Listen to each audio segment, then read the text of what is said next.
now, we're in an important moment for our economy, and it presents an opportunity for us all to take stock. Coming out of the depths of the pandemic, the United States experienced an historic economic recovery, a rebound that's unmatched in our nation's modern history in its speed and scale. Right now, even in the face of global headwinds, including a war in Europe and successive variants of the pandemic, our economy remains resilient. Our unemployment rate stands at 3.6%, household finances are strong, and industrial output continues to grow. This outcome was not preordained. In January 2021, when President Biden and this administration took office, the unemployment rate was at 6.4%. 834,000 new jobless claims were being filed each week on average, and 20 million Americans were receiving unemployment benefits. Only 1% of Americans had been fully vaccinated against COVID-19, and over 3,000 people were dying from the virus each day. In many respects, by the time President Biden took office, our economy had been brought to a standstill. At its core, our remarkable progress since then has been driven by this administration's policies, particularly through timely and targeted fiscal support in the rescue plan, combined with a vaccination effort that allowed businesses to reopen and Americans to get back to work. Over the course of the administration, our economy has created over 9 million jobs, and the labor market is now at full employment. In 2021, we saw the biggest single-year decline in unemployment on record and the biggest year of economic growth in almost 4 decades. Fixed investment has recovered to pre-pandemic trend in just 2 years. By comparison, in the last 2 recessions, this never happened. And during this time, we also reduced the deficit by $1.5 trillion. These statistics are not abstractions. They represent American workers back at work, families with more financial security, and businesses, small and large, that have been able to hire and grow. As President Biden has said, we've entered a new phase in our recovery, focused on achieving steady, stable growth without sacrificing the gains of the last 18 months. We know there are challenges ahead of us. Growth is slowing globally, inflation remains unacceptably high, and it's this administration's top priority to bring it down.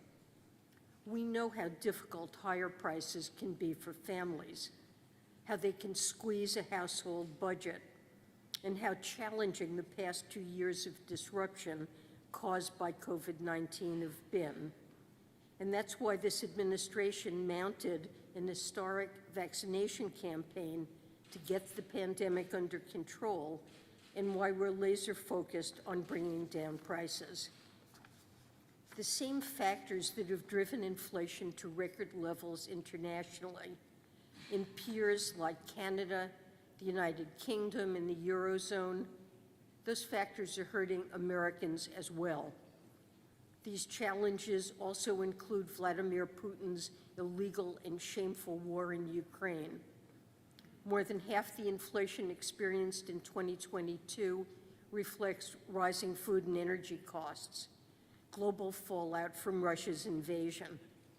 And it also reflects the lingering impacts of the pandemic, particularly in China, where repeated lockdowns have brought their economy to a halt. While the Federal Reserve has the primary role in bringing down inflation, the President and I are committed to taking action to drive down costs and protect Americans from the global pressures we face.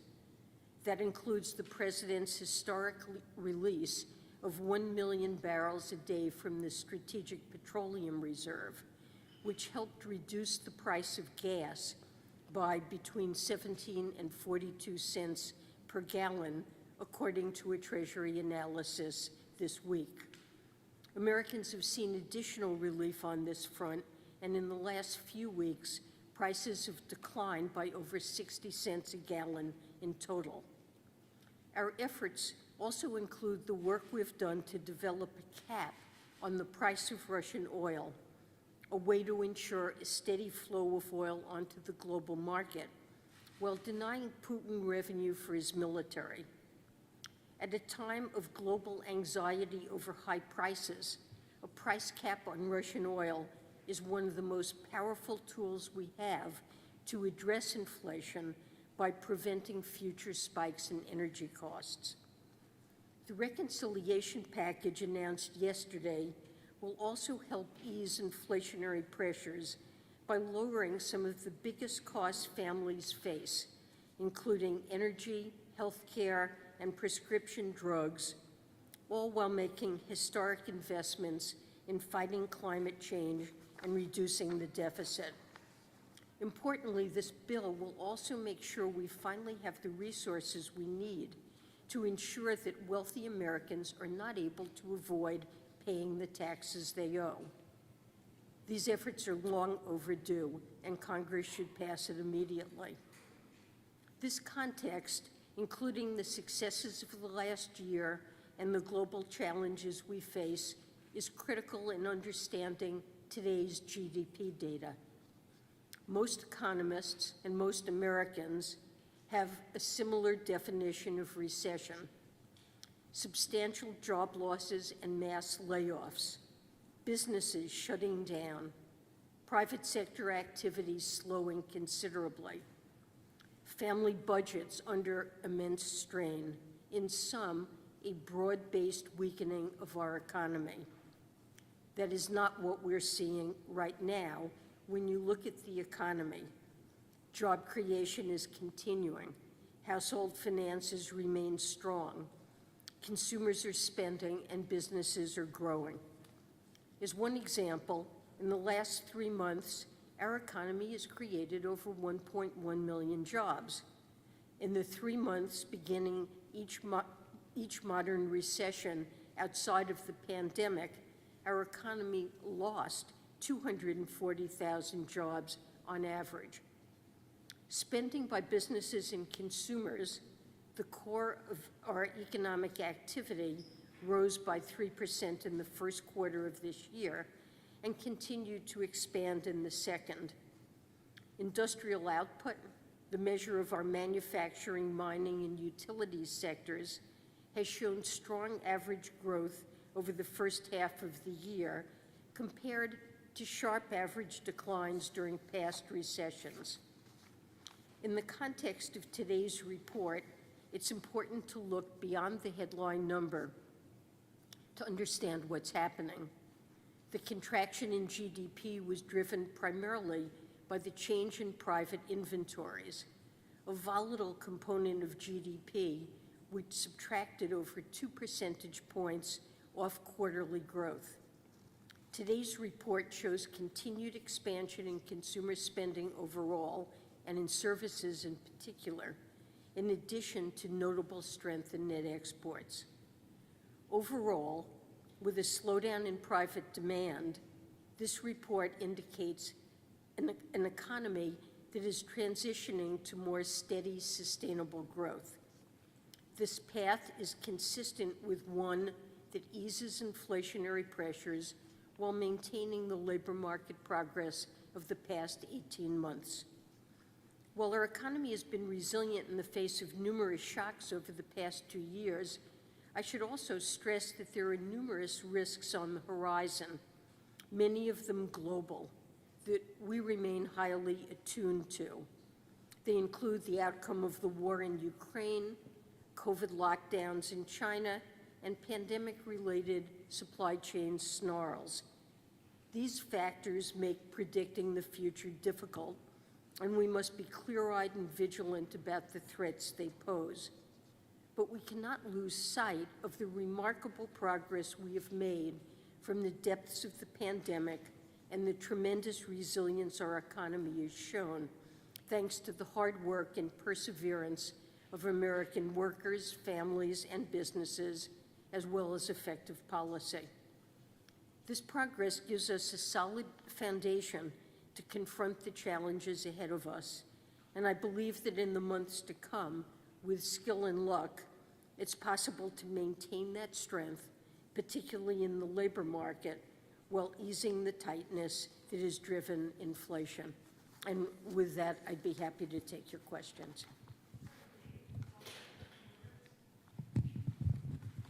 Hi, thank you, Secretary. Regardless of whether or not we're in a recession, and you seem to be indicating not,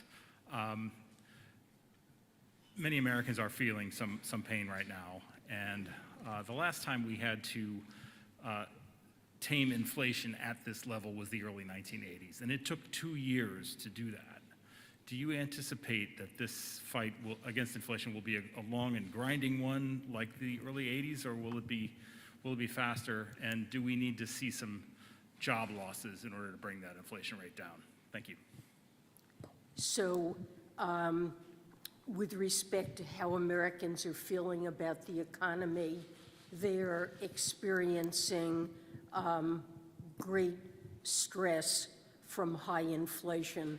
We simply haven't seen anything like this since the 1970s, and seeing what's happening to food prices and energy prices and rent and other prices in the economy is making families very concerned about their household budgets. They want to see it end, and this is pressure that's real, that we recognize, and it's the president's top priority to bring inflation down. I think the key job here is the Federal Reserves. They're clearly moving to address that and have indicated their commitment to bring it down. This is a very unusual situation in that coming out of the pandemic, we have a set of supply chain challenges that continue to affect the economy, an example being the ongoing shortage of semiconductors that's holding back production of vehicles. And it's hard to know just what the time frame is for those supply chain pressures to resolve and to ease. I think there are some positive signs that we're seeing that suggest that inflation is likely to come down in the days ahead, but the proof of the pudding will be in the eating. But the Fed is taking the right measures. The administration and Congress are taking very important supplementary measures. As I mentioned, the releases from the Strategic Petroleum Reserve that have been one factor working to bring down gas prices, and the legislation that will make an enormous difference to prescription drug prices and serve to hold healthcare costs down.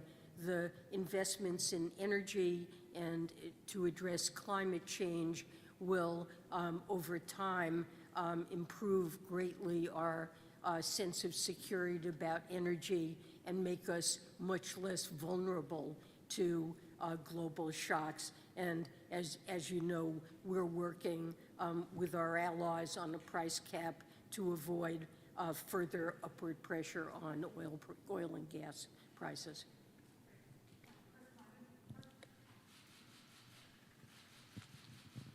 Thank you very much. Chris Condon from Bloomberg News. I'd like to follow up on David's question by asking you specifically, do you think it will be necessary for unemployment to rise above 5% in order for inflation to reach the Fed's longer-run target of 2%?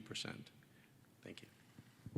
Well, I believe, as I've said, that there is a path to bring down inflation while maintaining a strong labor market. And most estimates of the natural rate of unemployment are lower than 5%. Now, it's not a certainty that that can be done, but I believe there is a path to accomplishing that. And as Chair Powell has said repeatedly, that would be his objective, to try to accomplish that, and I would consider that a good outcome as well. Clearly, we are seeing a slowing in the economy and in demand that's appropriate and necessary to transition from rapid growth and recovery from a serious job shortfall to now a very strong labor market. We need to see a slowdown in growth. We are seeing that. I do believe there's a path by which we maintain a strong labor market like that.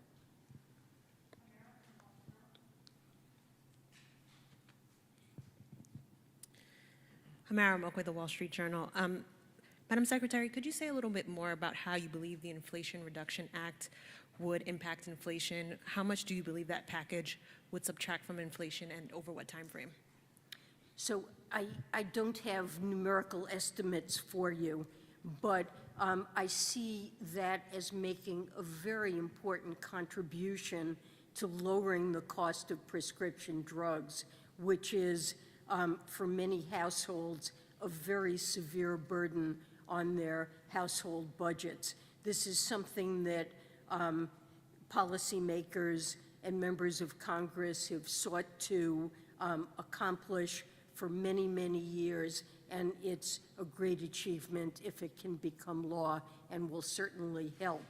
And with respect to health care premiums, the funding that's provided there is going to be important in holding down health insurance costs for many Americans. So these are two important contributions that we should see come into play as soon as the legislation is passed and put into effect. Beyond that, there is deficit reduction in the bill, and over time, I see deficit reduction as an appropriate accompaniment to the policy changes the Fed is putting into effect. Secretary Yellen, in today's GDP report, we saw very high nominal GDP growth. How does that high level of growth jibe with the idea that the economy is slowing? And does it suggest that the economy is going to have to slow down at an even more aggressive pace in order to get back to 2% inflation? Well, I mean, we had high nominal GDP growth because inflation is high, and that shows up in the GDP deflator. Real growth was reported in this advance report as a negative number, and that's a better metric to look at in assessing the overall performance of the economy. So I see the last several quarters as exhibiting a significant slowdown in the pace of spending in the economy.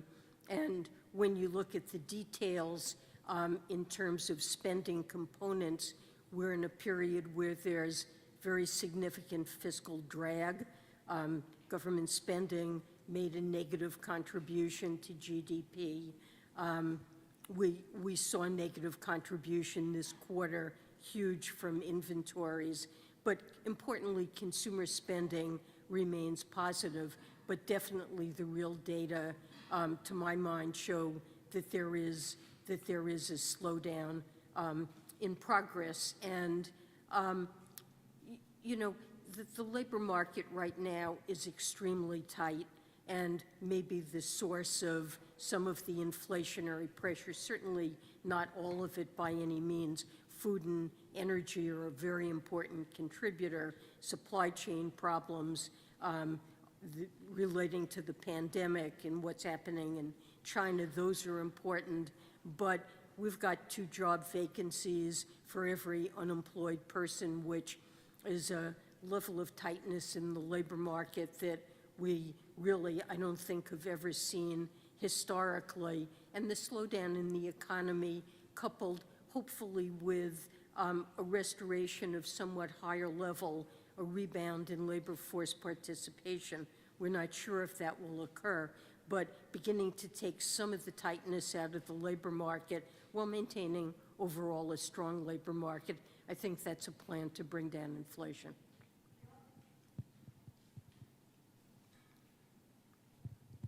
Thank you so much, Madam Secretary. Kayla Tausche from CNBC.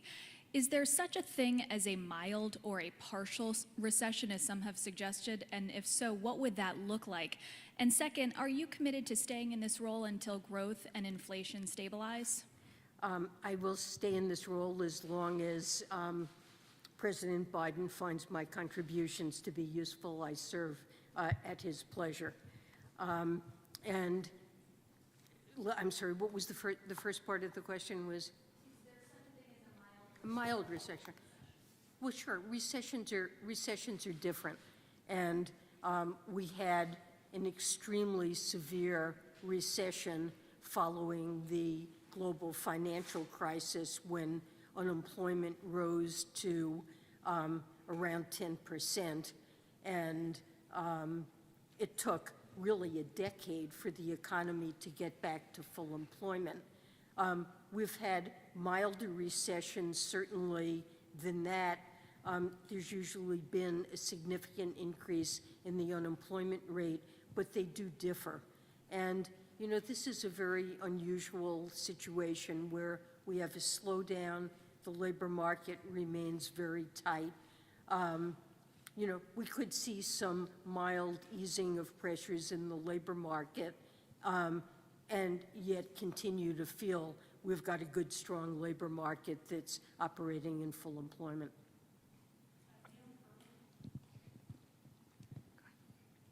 Thanks. Hi, Secretary Yellen. Neil Irwin from Axios. There's been a big run-up in the dollar in the last few months in currency markets. That's especially hard on emerging markets.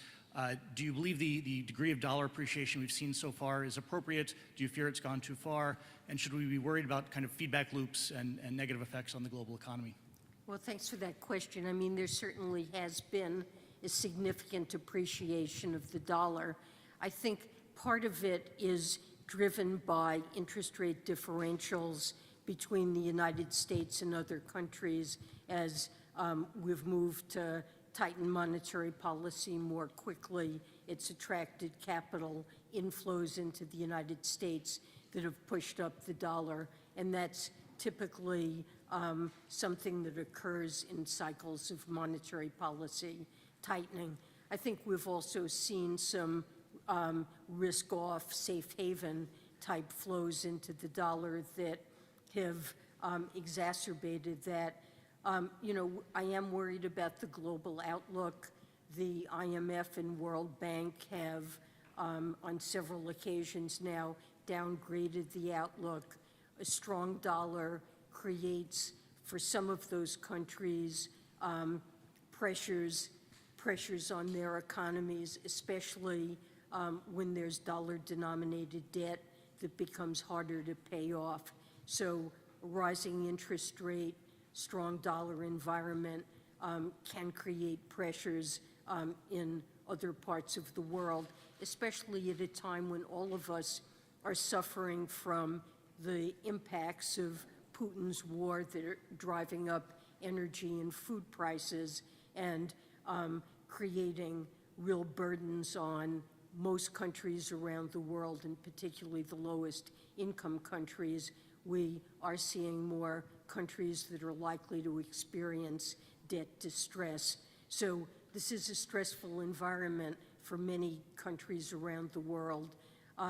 You know, some countries are benefiting from higher commodity prices, though, so it's an offset and it differs. But you asked about self-reinforcing cycles, and I don't see that occurring at this point. I don't see that kind of distress developing anywhere that I'm aware of. Thank you. Jeff Stein with the Washington Post. You know, the polling shows that most Americans feel like we're in a recession. Why have this drawn-out semantic battle? You know, the administration has been on this offensive to define a recession a certain way. Why have this semantic battle, especially when so many Americans feel like they were misled last year? especially given the chance that things could, again, change and we could actually, have a recession by the definitions that you're outlining? Why has this become this battle? So I agree with you, and I think we should avoid a semantic battle. I've tried to do that in my remarks today. When you say that Americans are very concerned about the economy, I think their biggest concern is with inflation and high prices that they feel they can't afford to put gas in their gas tank, and people are worried about their retirement savings and whether or not they'll have enough to retire. Now, sometimes people use the word recession to refer to that. That's really about inflation. But I think that the discomfort that households feel, it's not because of the job market. Jobs are readily available, and most Americans feel good about their employment prospects. Layoffs have been low. Some may worry that the economy, that the labor market will weaken, but I think the biggest burden that's weighing negatively on household sentiment is inflation, and that's why that is our top priority in terms of addressing that. So when you look at the economy, the official arbiter of what is a recession is going to be the National Bureau of Economic Research. They'll decide it sometime in the future. So I think what we can constructively do is talk about what is the state of the economy. And as I've tried to describe, the labor market remains exceptionally strong. That is not what we see in past episodes that the NBER has labeled to be recession. On the other hand, we do see significant slowdown in growth. That's to be expected given how rapidly the economy grew when it was recovering from the pandemic and all of those job losses, and policy was designed to do that. We should expect to see a slowdown. This economy is at full employment. So we have a slowing economy. We have a whole variety of risks to the outlook that I've tried to enumerate, but we have great strengths in the economy too. A strong labor market being one strength. Consumer household balance sheets remain generally quite strong. Credit quality is strong. You do not see some significant increase in business bankruptcies, the typical kinds of distress we associated with the word recession. But I agree, we shouldn't just get involved in the semantics. Let's talk about what's going on.